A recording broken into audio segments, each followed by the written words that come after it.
Video call के दौरान लड़की ने कुछ अजीब देखा। उसके बॉयफ्रेंड के पीछे की इलेक्ट्रिसिटी बार बार चमक रही थी और वो बहुत तेजी से फ्लिकर हो रही थी। वो ध्यान से देखने ही वाली थी कि तभी वीडियो अचानक बंद हो गया। उसे बहुत अजीब लगा। लड़की उस वक्त अपने परिवार के साथ रात में एक यॉट पर थी। उसने सबको अपनी चिंता बताई। तभी उसके पापा ने समुद्र से कुछ अजीब सी आवाजें सुनी। वो तुरंत डेक पर गए और जो उन्होंने देखा देखकर हैरान रह गए। सैकड़ों वेल्स पागलों की तरह किनारे की ओर भाग रही थी। पिता ने कहा शायद तूफान आने वाला है, इसलिए वेल रास्ता भटक गई है। लेकिन किसी ने ये नहीं देखा कि जहाज का कंपास तेजी से घूम रहा था। अचानक एक बहुत बड़ी वेल ने जहाज से टक्कर मार दी। इंजन टूट गया और जहाज रुक गया। अब न सिग्नल था न कोई रास्ता, बस मदद का इंतजार। जहाज एक व्यस्त रूट पर था, लेकिन तभी कुछ अजीब चीज उनकी तरफ तेजी से आने लगी। कुछ सेकंड बाद आसमान से एक जलता हुआ स्टोन, एक तरह का वर्लपूल, समुद्र में गिरा। इससे पहले कि कोई कुछ समझ पाता, दूसरा विशाल वर्लपूल उनकी तरफ आया। वो सीधे जहाज से नहीं टकराया, लेकिन जब वो पानी में गिरा तो समुद्र में जबरदस्त झटका लगा और जहाज हिल गया। अब उनके पास एक ही रास्ता था, अंदर जाकर सुरक्षित रहना। लेकिन लहरें लगातार टकरा रही थीं और समुद्र खौलने लगा था। सबने जल्दी से लाइफ जैकेट्स पहनी और जिंदा रहने की उम्मीद में बैठ गए।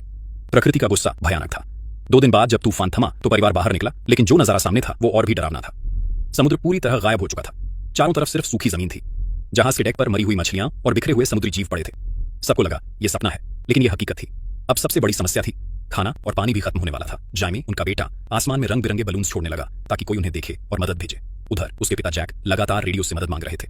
आखिरकार उन्होंने किसी से संपर्क किया। वो एक साइंटिस्ट था जो मीलों दूर फंसा हुआ था। उसने बताया कि पृथ्वी के मैग्नेटिक फील्ड में अचानक बदलाव आ गया है, जिससे ये भयानक तबाही हुई है। इसका असर पूरे संसार पर पड़ा है और इसी वजह से समुद्र गायब हो गया है। वैज्ञानिक ने चेतावनी दी, 7 दिनों में पृथ्वी का मैग्नेटिक फील्ड फिर से सामान्य हो जाएगा। तब पानी वापस गिरेगा और समुद्र फिर भर जाएगा।